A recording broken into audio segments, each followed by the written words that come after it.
ఏది అయినా ట్రై చెయ్యి ఆచి చికెన్ మసాలా. ఆచి చికెన్ మసాలా. టీ20 వరల్డ్ కప్లో గ్రూప్ దశ ముగిసింది.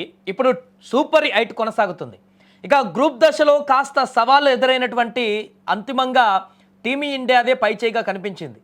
డిఫెండింగ్ ఛాంపియన్ అజేయంగా సూపర్ 8లోకి అడుగుపెట్టింది. కానీ ఇక్కడి నుంచి మాత్రం ప్రయాణం అంతా సాఫీగా ఉండకపోవచ్చు. ఏ ప్రత్యర్థితోనైనా పోరు కఠినంగానే ఉంటుంది. అందులోనూ ఈ యొక్క సూపర్ 8లో ఇంకా అత్యంత కఠినంగా ఉంటుంది.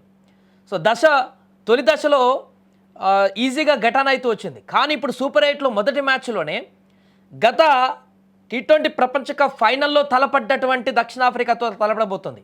గ్రూప్ దశలో భారత్ను మించి ఆధిపత్యం చెలాయించిన జట్టది. కాబట్టి సూపర్ 8తో శుభారంభం చేయాలంటే సూర్యసేన తమ ఆటను టాప్ గేర్లోకి తీసుకువెళ్లాల్సిందే. ఇక ఇదిలా ఉంటే ఇవాళ దక్షిణాఫ్రికాతో జరగనున్న సూపర్ 8 మ్యాచ్లో భారత జట్టులో కీలక మార్పులు చేసేటువంటి అవకాశం కనిపిస్తుంది. గత గ్రూప్ దశలో నెదర్లాండ్తో మ్యాచ్ సందర్భంగా బెంచ్కే పరిమితమైనటువంటి అక్షర్ పటేల్ తిరిగి జట్టులోకి రానున్నాడు. దీంతో అలాగే వాషింగ్టన్ సుందర్ కూడా పక్కన పెడతారా తనని అనేటువంటి ఒక క్వశ్చన్ కూడా వస్తుంది. అతనితో పాటు జట్టులో నెమ్మదిగా ఆడుతున్నాడంటూ తిలక్ వర్మ పైన విమర్శలు వస్తున్నాయి. స్కోర్ సాధిస్తున్నాడు కానీ చాలా స్లోగా పరుగులు చేస్తున్నాడంటూ ఆరోపణల నేపథ్యంలో అతన్ని సూపర్ 8లో ఆడిస్తారో లేదో చూడాలి. ఇక మిగిలింది అభిషేక్ శర్మ. వరల్డ్ కప్కు ముందు ఇతనిపై భారీ హోప్స్ ఉండేవి. కానీ అమెరికాతో జరిగిన మ్యాచ్ దగ్గర నుంచి 2 రోజుల క్రితం గ్రూప్ దశలో జరిగిన నెదర్లాండ్ వరకు వరుసగా 3 డకౌట్లు అయ్యి ఇబ్బంది పడుతున్నాడు. దీంతో అతని స్థానంలో మరొకసారి సంజు శాంసన్కి అవకాశం ఇస్తారనేటువంటి చర్చ కూడా జరుగుతుంది.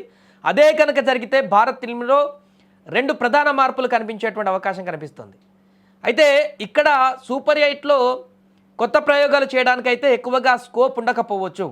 అభిషేక్ శర్మ విఫలమైనప్పటికీ కూడా సంజు శాంసన్ కంటే కూడా ఎక్కువ అభిషేక్ శర్మ పైన నమ్మకం ఉంది అందరికీ కూడా. వరుసగా విఫలమవుతున్నాడు ఓకే, కానీ ఒకసారి గేర్లోకి వచ్చాడంటే ఆ తర్వాత ఆట ఎలా ఉంటుందో మనందరికీ తెలిసిందే. అందుకే సూపర్ 8లో మళ్ళీ ప్రయోగాలు చేసి ఇప్పటికే వరుసగా 3 డకౌట్లు అవుతూ 3 మ్యాచ్ల్లో విఫలమైనటువంటి అభిషేక్కి మరొక ఛాన్స్ ఇచ్చి ఫామ్లోకి తీసుకురావడానికి ప్రయత్నాలు చేస్తారు తప్ప మరలా బ్రేక్ ఇచ్చి శాంసన్కి ఇస్తే శాంసన్ కూడా మళ్ళీ విఫలమైతే మళ్ళీ బ్రేక్స్ పడుతూ ముందుకు వెళ్ళేటువంటి మార్పులే ఉంటాయి తప్ప ఒక కంటిన్యూటీ అనేది ఉండదనేది జట్టు యొక్క అంచనాగా భావించవచ్చు. అందుకే అభిషేక్ శర్మ మ్యాచ్లో ఉండేటువంటి అవకాశం కనిపిస్తుంది, ఎక్కువ ఛాన్సెస్. ఒకవేళ లేకపోతే సంజు ఇన్ అవుతాడు. బట్ ఏదైనా కూడా సూపర్ 8లో పోరు మాత్రం ఇప్పుడు చాలా టఫ్గా ఉండబోతుంది. ఒకవైపు జింబాబ్వే కూడా తక్కువ అంచనా వేయడానికి లేదు. ఆ గ్రూప్లో లీగ్ గ్రూప్లో టాప్ ప్లేస్లో వచ్చినటువంటి జింబాబ్వే శ్రీలంకను ఓడించింది, ఆస్ట్రేలియాను ఓడించింది టఫ్ టీంలని. సో అది చిన్న టీం కాదు. ఇప్పుడు సూపర్ 8లో అదొక చిన్న టీం అనేది కానే కాదు. దాంతో కూడా మనకు ఫైట్ ఉంది ఖచ్చితంగా. జింబాబ్వేని కూడా తక్కువ అంచనా వేయడానికి లేదు. జింబాబ్వే కూడా మనకు టఫ్ టీమే. ఇప్పుడు సౌత్ ఆఫ్రికా, జింబాబ్వే వీరందరితో పాటుగా వెస్టిండీస్ భీకరమైనటువంటి బ్యాటింగ్తో దూకుడుగా వెళ్తున్నటువంటి వెస్టిండీస్ టీంను మనం చూస్తున్నాం. గతంతో పోలిస్తే ఇప్పుడు చాలా కసిగా వాళ్ళు ఫీల్డ్లోకి వస్తున్నారు. సో వీరందరూ కూడా మన గ్రూప్లో ఉన్నారు. కాబట్టి ఈ యొక్క గ్రూప్ 8లో ప్రతి మ్యాచ్ కూడా ఇంపార్టెంట్. ఏ ఒక్క మ్యాచ్ ఓడిపోయినా కూడా మరలా సెమీస్కి వెళ్ళడానికి మిగతా టీంల నెట్ రన్ రేట్ మీద డిపెండ్ అయ్యేటువంటి అవకాశం ఉంటుంది. కాబట్టి ఈ అవకాశాన్ని ఎట్టి పరిస్థితుల్లో ఏ చిన్న తప్పు చేయకుండా ముందుకు వెళ్లాల్సిన పరిస్థితి ఉంటుంది టీమిండియాకి. అందుకే ఇవాళ అసలైనటువంటి ఫైట్ ఉండబోతుంది.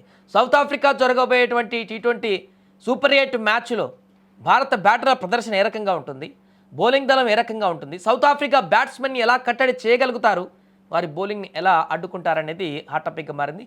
ఈరోజు మ్యాచ్ చూస్తే మ్యాచ్ తర్వాత పరిణామాలతోటి సూపర్ 8లో ఒక అంచనా వచ్చేటువంటి అవకాశం కనిపిస్తుంది. మన గ్రూప్లో భారత టీం బలం ఎంత ఏంటనేటువంటిది కూడా పూర్తి స్థాయిలో మిగతా జట్లకు కూడా హెచ్చరికలాగా పడేటువంటి అవకాశం ఉంది. ఏదైనా ఈరోజు సూపర్ 8 మ్యాచ్లో భారత సౌత్ ఆఫ్రికా మధ్యలో పోరు ఏ రకంగా ఉండబోతుందో చూడాలి మరి.